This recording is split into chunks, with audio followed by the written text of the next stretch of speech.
current context. So I would like to share some reflections on why the world economy has been unable to revive. Then secondly, I would like to discuss a little bit recent developments about the global creative economy. Then the whole efforts concerning the transition to a green economy. And finally, to bring some considerations on how we can move towards a greener creative economy. We think particularly on Schumpeter and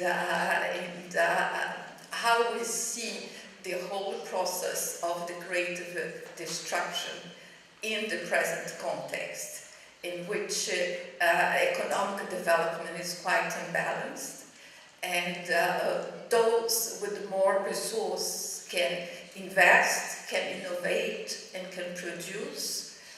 And in the same way, some firms and sectors can gain market shares while others will lose. And we also see that there is a very strong movement of social mobility that may reflect difference in talents and in choices. And is in this context that we can place here what we call the creative professionals, in which the most talented and creative are likely to prosper. And also the fact that creative people usually seek better paid occupations in cities, in urban areas, and these urban workers, they eventually take the social and political power to reduce income inequality. So if you think in terms of the thinking of Galbraith. And is in this context that the accumulation of capital and knowledge tends to concentrate wealth and economic power, and that we could see the Schumpeter view in which new products and production processes will gradually replace old ones in the process of creative destruction. I thought it's very important to bring back this thinking, because I think it's very actual today. And the creative economy, indeed, when we talk about creative economy, we talk about creativity, knowledge, but also in terms of access to ICT tools.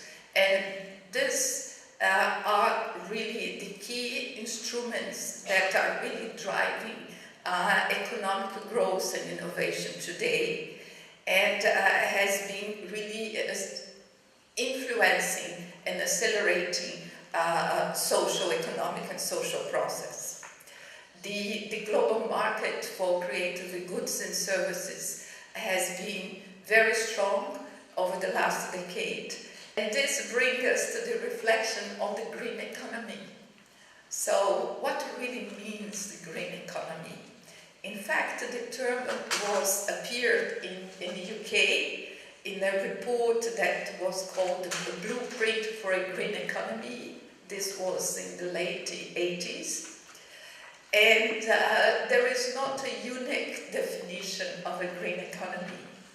In the United Nations, we have been discussing a lot in terms of all different agencies that are involved in this area.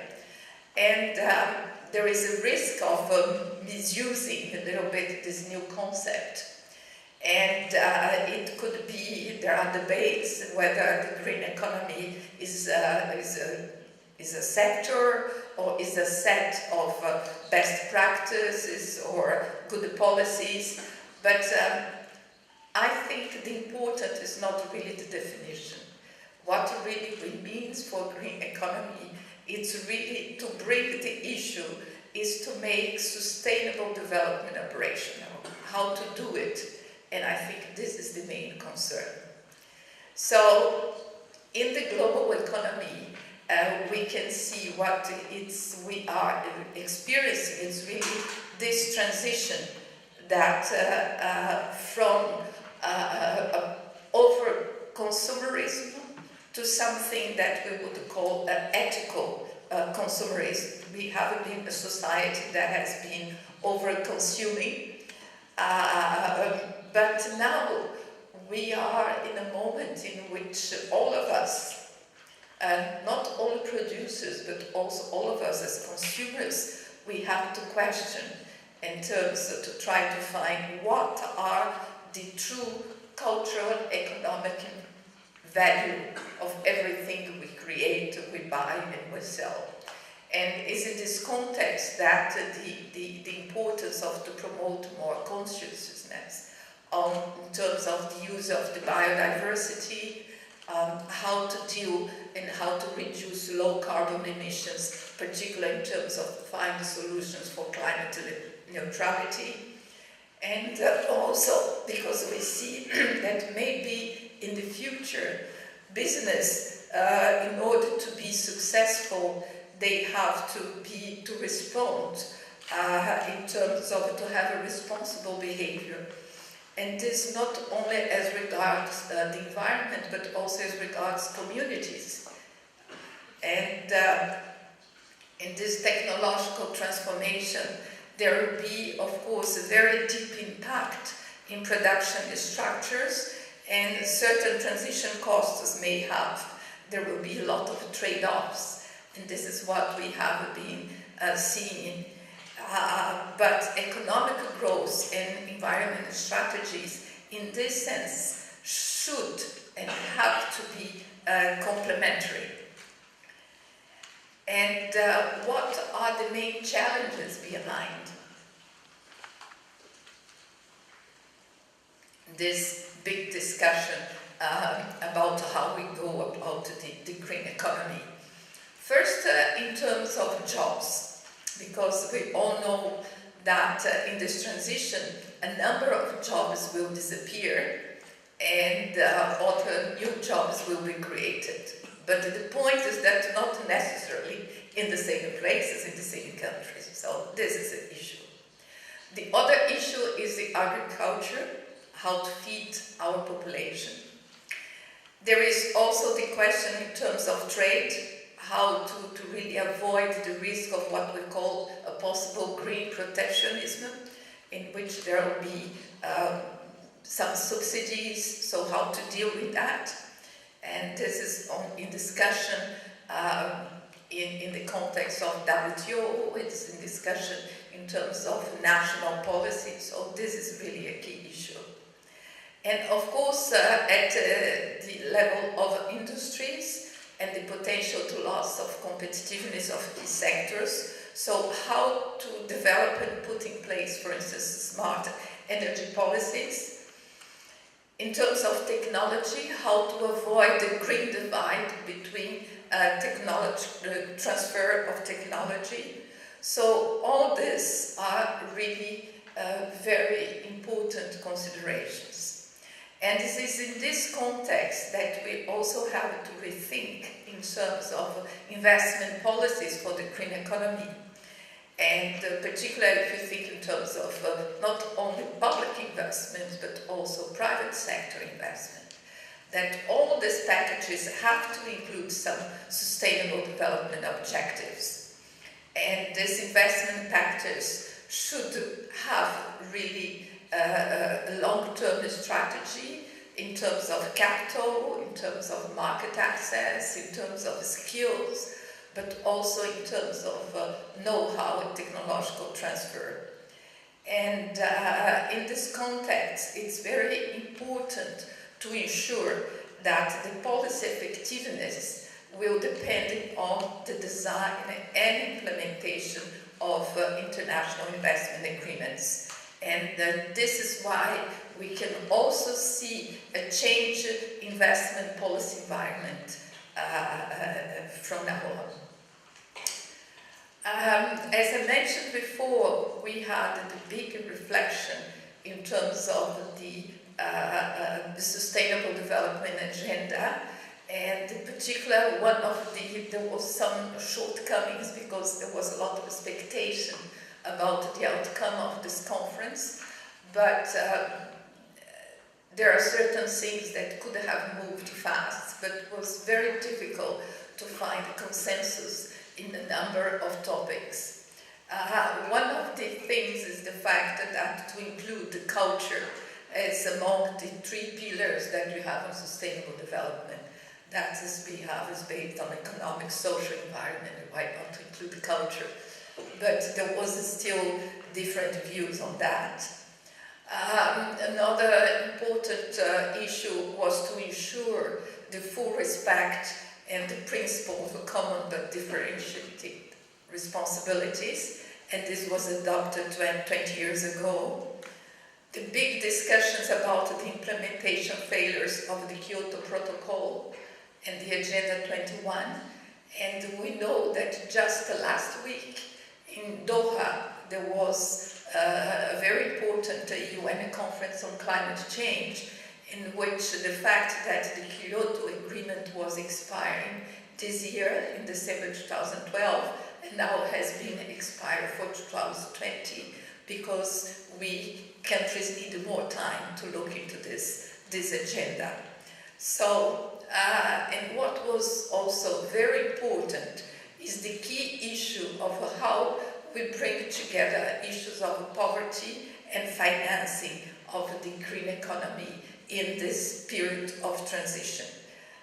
So these are some of this financing fund that is supposed to have 2% of GDP to finance new products, new projects in this area.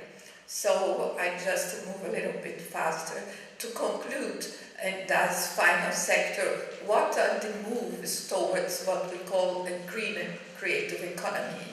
Of course, we have all this UN conference, as I just mentioned, and the fact that for the UN, the green economy means sustainable development, and is the search for alternative growth strategies that each country has to look for and to find its own way. But of course, the challenge is to make this green economy inclusive and also to see all the implications, the challenges and opportunities. But what is important is really to see that we are in a very important period of very profound changes.